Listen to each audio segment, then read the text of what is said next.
Ghost of Tsushima Director's Cut is what I'd like to call an excellent addition to an already excellent game. Ghost of Tsushima was the perfect send-off for the PlayStation 4. I remember when I first saw the trailer for Ghost and was blown away by the level of detail. I had longed for a game like this, one that would scratch my itch for samurai action and Japanese aesthetics in a modern form of medium. In my time I have played many games that involved samurais, whether it be Way of the Samurai or Samurai Warriors. Nothing quite hit my feels the way Ghost did. It went on to sell incredibly well and was critically acclaimed, touted one of the best and most beautiful games of its time. With the intricate combat, astounding world design and consumer-friendly approach to multiplayer with the addition of Legends, the game had set the bar for games of similar styles. Upon hearing of the director's cut, I got excited like a child waiting for their birthday present. So let's see if my hype was rewarded or let down. Without further ado, this is the bearded breakdown review of the Ghost of Tsushima Director's Cut.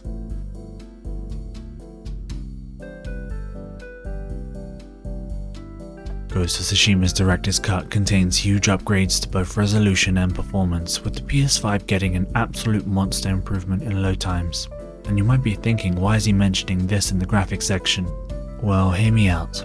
Having faster load times means less breaks in immersion, and in a game where there's a colourful vista around every corner, having little to no loading screens only serves to immerse you in the experience even more. If you've played the game before, you already know what to expect, and if you haven't, you're in for a treat. The colours, the particle effects and the architecture of this game will blow most people away. Whether it be a temple in a golden forest, a cherry blossom garden or a wisteria field, all are so excellently designed it made me feel like I was truly in that area experiencing the bounty of plentiful colours.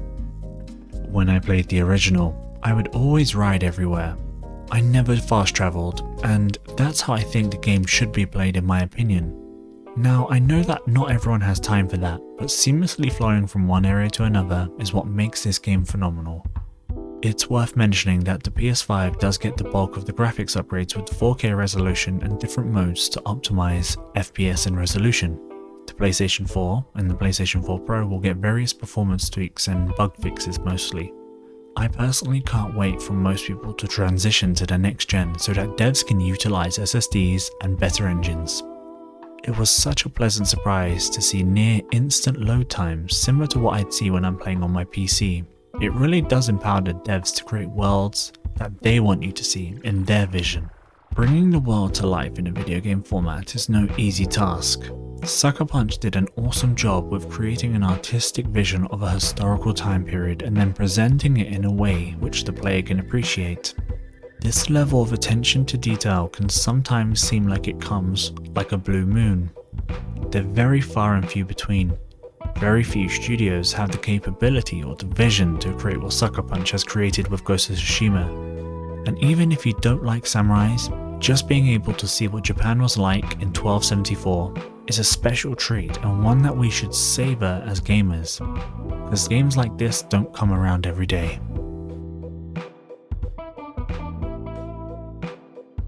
Long had I imagined drawing a katana on hapless foes, cutting them down in the mere blink of an eye with finesse and grace. Seeing that first standoff video of our protagonist slaying his foes gave me hype like I'd never felt before, and lo and behold, the full release featured this exact same standoff feature, except with even more depth as you develop your skills and equipment to empower that style of play. That feeling remained for my entire 100 hours of Ghost of Tsushima. It was a slick and refined game, with combat that had been polished to such a high standard that it basically ruined combat in other games for me, perfectly timing a parry to then instantly slay my foes while simultaneously preparing my stance to cut down the next enemy that stood in my way. This never got old, and the adoration of the gameplay only grew when Sucker Punch released Lethal Mode, which, as the name suggests, was incredibly lethal, narrowing the margin of error down to basically zero. As I worked my way through Iki Island, the new area in the Ghosts DLC, I came across some very challenging scenarios where I learned very quickly that these enemies were not messing around. A new enemy type, a shaman, acted as a support unit for the enemies, skyrocketing their power level to the point where they could one-shot me if I wasn't wearing the very best armor with damage mitigation. I actually played most of the DLC with an armor set called Sarugami, which removes the regular parry but allows your perfect parry and dodge to respond with a combo strike that fells most opponents in one combo. And before I knew it, I fell in love with the game all over again. Traversing the maps to visit new locations and partake in new activities like archery challenges always felt fun and most importantly natural, with each scenario being challenging in its own way, and then having the lethal plus difficulty which you unlock by completing the game made this experience even more rewarding. It was a harsh environment to learn in, that's for sure, but with every discovery and new story beat delving into the history of Iki Island and Jin's backstory, I felt immersed and involved. It was honestly hard to put down the controller, and I found myself logging extended play sessions.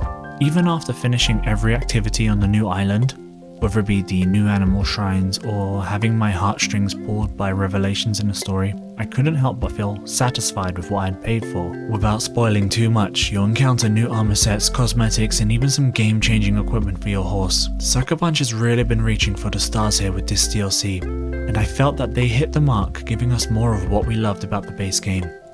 And in doing so, they created more ways to attract new players, which will hopefully promote the creation of more single-player content of this caliber. You also have access to Legends mode, which is a cooperative multiplayer mode, which is a lot of fun when you want to mix things up. It's been updated for this DLC with new cosmetics and some more story bits, and there's a new mode coming out apparently, according to Sucker Punch. Legends mode adds a new dimension to play. It's based in the Ghost of Tsushima world and I really enjoyed it. You don't need to play it, but it does offer its own mini story and cosmetic unlocks for the main game, which in my opinion are always worth doing, and one of the best things about it, it's absolutely free. This is one of the reasons why Sucker Punch has been widely praised across the gaming world, and more power to them for continuing to bring awesome updates to us, the players.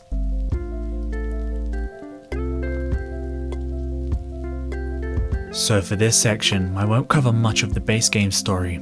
I'd recommend experiencing it for yourself. I will, however, discuss the DLC story as spoiler-free as possible. So we are a protagonist named Jin Sakai, who was orphaned and placed in the care of Lord Shimura. As with any child who is orphaned, that kind of experience weighs heavily on their minds. Iki Island's DLC is about Jin confronting the events that led him to becoming orphaned, and his tough upbringing under the samurai way of life. The DLC does a good job of drip feeding us story tidbits through optional activities in the form of memories that serve as a way to connect the player to Jin's past. Seeing through the eyes of our protagonist really lends itself well to understanding the burden that Jin carries throughout the Mongol invasion of the island of Tsushima. Sucker Punch's story team really do a generally excellent job of assisting the player in connecting the dots in the story. Although the DLC only takes about 5 to 15 hours depending on how much content you decide to do, I never felt that it was a short experience. There is really so much going on with the story that you feel carried along at a steady pace towards the DLC's exciting conclusion. The different areas you encounter are carefully designed to give a distinctive feel which aids in the storytelling for that area. One particular area had me visiting a hidden fortress for a group I won't name. In my opinion, I felt the architecture and the design philosophy was spot on. I actually felt as if it was a hideout that had been developed over time to match the island's circumstances. The immensely beautiful white marble slabs painted an incredible picture for my imagination when I stepped away from the game. The vision needed to pull off such a feat where the player will revisit the locations in their head after they put the controller down and think about the world design in the story and how they seamlessly merge together isn't something to be scoffed at. And if you ask me, it's another home run in my book. So I'll start off on the good bits. The technical improvements to the load times and graphical fidelity has to be commended. On the PlayStation 5, my load times were near instant, and I'm not exaggerating. As I mentioned previously, having swift loading times goes a long way into sustaining player immersion. In terms of graphics and performance, on that front I noticed little to no graphical performance issues. I tested this both on performance mode and resolution mode. Now, it's worth mentioning that these modes are only available to the PlayStation 5. PlayStation 4 and the PS4 Pro showed some improvements with stability and frames, and they remain consistent for most parts, except for on larger scale battles on the Iki Island DLC. With the PlayStation 5, you'll get the haptic features, which you'll feel whenever you interact with an object, whether it be your grappling hook, clashing swords, or simply changing the terrain with your horse.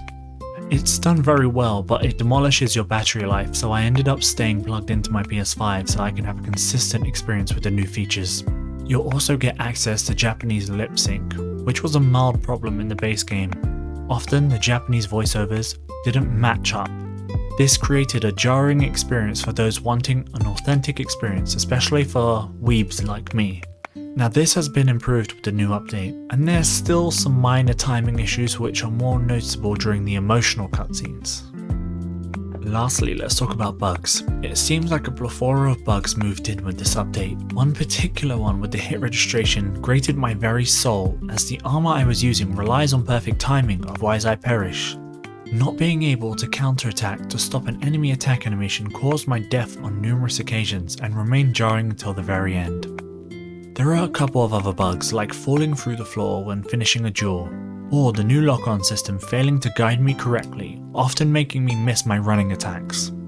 What makes this more irritating, however, is that the Ghosts of Tsushima base game never really had these issues. So when you develop muscle memory for certain things, it can disconnect you from the combat when issues arise. I often found myself sighing after having my sword go through an enemy with no hit registration, for me to then meet my demise a second later. I hope these get fixed soonish, as the combat is a major part of Ghost of Tsushima and its charm. It would be a shame to have a tainted experience with these bugs.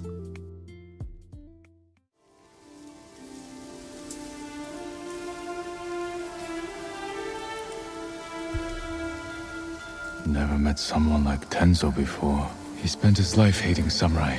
Could have left me for dead or robbed me blind. But he stayed with me.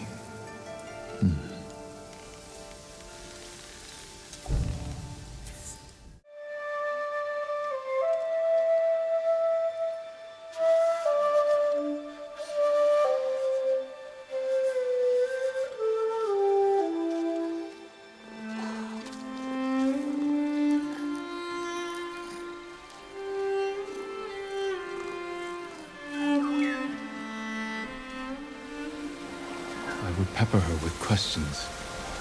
But soon enough, it was time for bokken practice. My mother would bring me to the swordmaster, a gruff country samurai. But I think she wanted something else from me.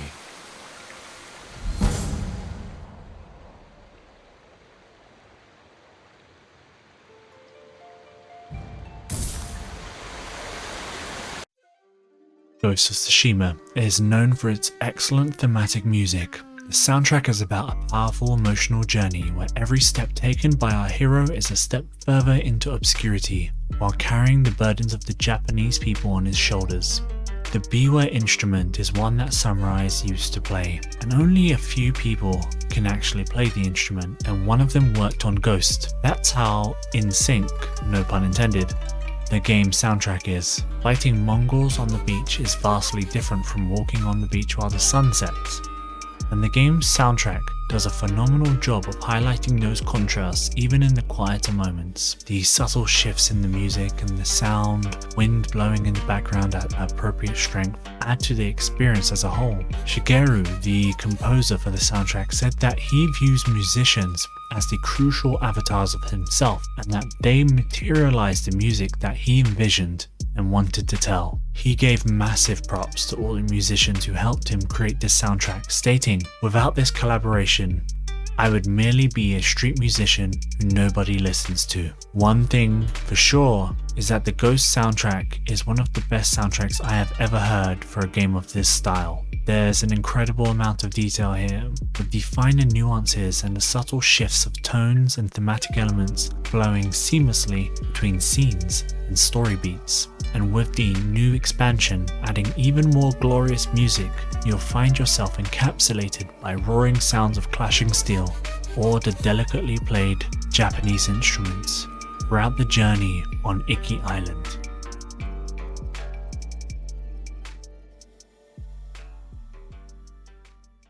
Well, there you have it, guys. That was the Ghost of Tsushima Director's Cut review. As any PlayStation owner will tell you, PlayStation lives and dies by its exclusives. God of War, Bloodborne, Ghost of Tsushima, all amazing titles. It's no wonder that Sony is investing in these studios to make these blockbuster titles for us. This is no different. The director's cut has such attention to detail. It brings a whole new area, cosmetics, armor, everything you can imagine. It is in this game. It's brought more of what we already love about the game. And if you're a new player, I'm kind of jealous of you that you get to experience all of this firsthand, first time. Super jealous. I wish I could kind of erase my memory and go back to that initial time and play this game again. I absolutely loved it. It's a green light, instant purchase. I definitely recommend it. Guys, this has been a pleasure making this review for you guys. If you like the content, feel free to leave a thumbs up. If you love it and want to stay in contact with my reviews and my content, why not sub? It really helps the channel. Once again, thank you for tuning in. This has been the Bearded Breakdown. Thank you for your time. Bye.